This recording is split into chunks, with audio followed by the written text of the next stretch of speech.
Iran నుంచి oil అయితే మనం భారీగానే కొంటున్నాం ఇప్పటికి కూడా. 1.5 మిలియన్ బ్యారెళ్లు చమురుని ఇరాన్ ఇదివరకు ఎగుమతి చేసేది. ఆంక్షలు ఎత్తేస్తే రోజుకు 2.5 మిలియన్ బ్యారెల్ ఎగుమతి చేసింది. గతేడాది ఆ దేశం చమురు ఎగుమతుల ద్వారా $46.7 బిలియన్ ఆర్జించింది. ఆంక్షలు ఎత్తేస్తే అది మరింత పెరిగేటటువంటి అవకాశం ఉంది. అయితే అది అంత వేగంగా సాధ్యం కావచ్చు. 38% పెట్రో ఉత్పత్తులను ఎగుమతులు చేసే పర్షియన్ గల్ఫ్లోని 6 పెట్రోకెమికల్ కాంప్లెక్స్ని ధ్వంసం చేసింది. అవి 13%కే పరిమితమైనటువంటి పరిస్థితి. చమురు వ్యాపారంలో స్థిరంగా ఉత్పత్తి చేయడం, పెట్టుబడులను ఆకర్షించిన ఆధునిక సంకేతాలను అందిపుచ్చుకోవడం, ప్రపంచ ఆర్థిక వ్యవస్థ అనుసంధానం కావడం అన్నటువంటిది ముఖ్యం. వీటిలో ఇరాన్కి అంత అనుభవం లేదు.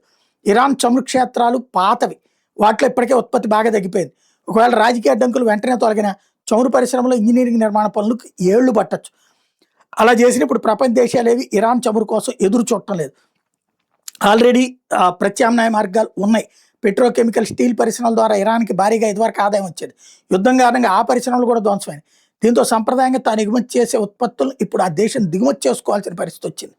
ఇరాన్ పునర్నిర్మాణానికి కనుక $300 బిలియన్ ఇస్తే అది నడుస్తుంది. అయితే భారతదేశం మాత్రం ఇరాన్ దగ్గర ఆయిల్ ఎంత ఇస్తే అంతా తీసుకుంటోందన్నది మాత్రం నిజం.